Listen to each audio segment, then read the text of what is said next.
በዛሬው ፕሮግራማችን ሰላትን ከምናውቃት በተለየ መንገድ እናያታለን።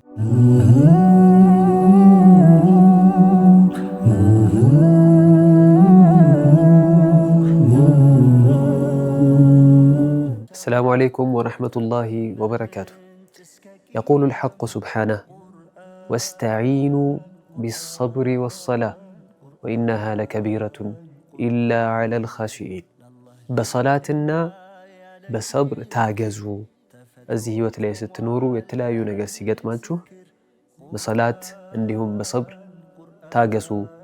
ግን ምንድነው እነዚህ ሁለት ነገሮች? ወይ ሰላት በጣም ትልቅ ናት ወር ከባድ ናት። እነዛ ልባቸው ለአላህ ለተገዙ ሰዎች ውጪ ይለናል። በመሰረታዊነት ይህንን አንቀጽ ከዚህ በፊት የነበሩ ሙፈሲሮች እና ኢማም ኢብኑ ከሲር፣ ኢማም ቁርጡቢ፣ ኢማም ጠበሪ ሲፈስሯቸው እነዚህ ሁለት ነገሮች ሰላትና ሰብር ማለት መሳሪያዎቻችን ናቸው ብለው ይገልጿቸዋል። በትዕግስት ታገሱ ሲለን አላሁ ጀለ ወዐላ ነፍስን ከዐጅዝ ከተስፋ መቁረጥ መግታት ነው ይላሉ። አንዳንድ ሙፈሲሮች እቺን ቦታ ሲፈስሯት ትዕግስት ማለት አላሁ ጀለ ወዐላ የፈለገበት ጾም ነው። ምክንያቱም ጾም መርተባ አልአዕላ ነው፣ ሰብርን ማስተማር ላይ ትልቁ ኮርስ ነው ይላሉ። ምክንያቱም የጾም ጥቅም አእምሮ ሳይፈጥን ተረጋግቶ ፕሪፍሮንታል ኮርቴክስን በደንብ ሼፕ ስለሚያደርግ አእምሮ ውሳኔን ሳይወስን ጊዜ ስለሚሰጠው ነው። በሰላት ታገዙ ሲለን አላሁ ጀለ ወዐላ ሰላት በባህሪዋ ሲለቱን በይነል ዐብዲ ወረቢህ አይደለም፣ ከአላህና ባሪያው መካከል ያለ ኔትወርክ ነው። ከዱንያ ጠበት ከዱንያ ጭንቀት ወደ አላሁ ጀለ ወዐላ ሰፊ እዝነትና በረከት የምንመጣበት ኔትወርክ ነው። ለዛም ነው ረሱሉ ዓለይሂ ሰላቱ ወሰላም ለቢላል አሪሕና ቢሃ ያ ቢላል ይላሉ። እንደው በሰላት አሳርፈን ኢቃም ብለህ በሰላት አሳርፈን ይሉታል። ወላኪን ውድ የዚህ ፕሮግራም ተከታታዮች እንደው ሰላት ለነዚህ ጥቅሞች ውጪ ለሌላ ጥቅም ሊውል ይችላል ወይ? ዘመናዊ ሳይንሶች፣ ጥናቶች፣ ዲራሳዎች ምን ብለዋል በዚህ ረገድ ላይ ብለን ስናነሳ በጣም የሚገራርሙ ፖይንቶችን እንመለከታለን። ሰላት ዘመናዊ ሳይንስ ሰላት ለመንፈሳዊ ጤንነታችንም ለአካላዊ ጤንነታችንም ጭምር ትልቅ ጨዋታ እንደሚጫወት ይነግረናል። ከነሱ ውስጥ የመጀመሪያው እንመልከት። የመጀመሪያው ሰላት የነርቭ ሲስተምን ያረጋጋል። ምንድነው?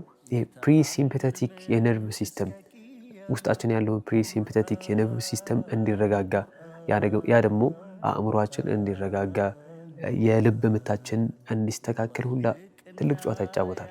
እዚህ ጉዳይ ላይ ዶክተር ሃርበርት ሄንሰን ጥናት አድርገው በሃርቨርድ ዩኒቨርሲቲ ሰላት ውስጥ የምናደርገው እነዚህ በድግግሞሽ የምንላቸው አዝካሮች ተስቢሕ አሉ አይደል?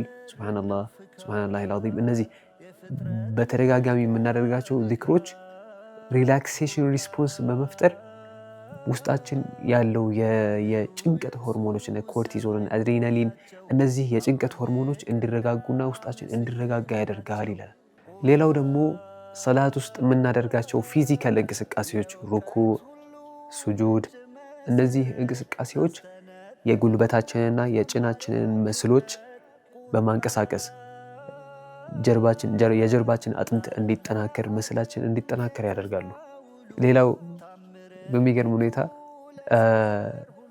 አንጎላችን ሰላትን ስንሰግድ አንጎላችን ከማንኛውም እንቅስቃሴ ከልባችን በታች የሚሆንበት ሁኔታ የሚፈጠረው ሰላት ውስጥ ነው፣ ሱጁድ ስናደርግ ማለት ነው። ያ ደግሞ ውስጣችን ያሉ ኔጌቲቭ የሆኑ ኤሌክትሪሲቲዎች ወደ መሬት እንዲወርዱ ያደርጋል። በተጨማሪም ሱጁድ ስንወርድ አንጎላችን ከልባችን በታች ስለሚሆን የደም ፍሰት በጣም በከፍተኛ ሁኔታ ወደ አንጎላችን ይገባል። ያ ደግሞ የደም ሴላችን ውስጥ ኦክሲጂን በከፍተኛ ስለሚገኝ አእምሯችን ኦክሲጂን በደንብ ያገኛል ማለት ነው። እሱ ደግሞ አእምሯችን ከተለያዩ በሽታዎች ከእንደነ አንዛይመር በሽታዎች እንዲጠበቅና የማሰብ ችሎታው ከፍተኛ እንዲሆን ያደርጋል። በአንቀጹና በሳይንሳዊ ግኝቶች መካከል ያለውን የሚገርም ቁርኝነት እያያችሁ ነው።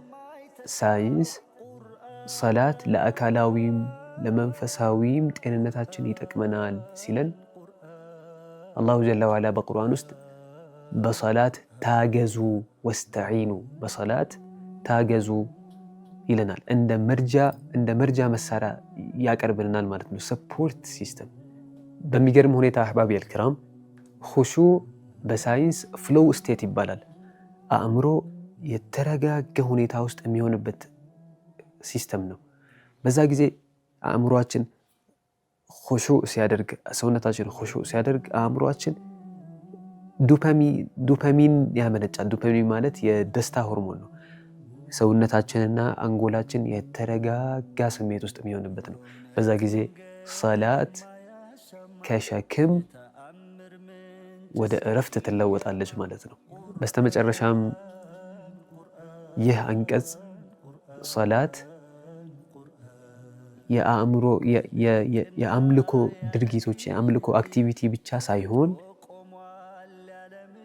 ሌት ተቀን የምናደርጋቸው በዕለት ተዕለት ውሏችን የምናደርገው አካላዊና መንፈሳዊ ጤንነታችን የሚጠብቅ አክቲቪቲ መሆኑን እንረዳለን ማለት ነው።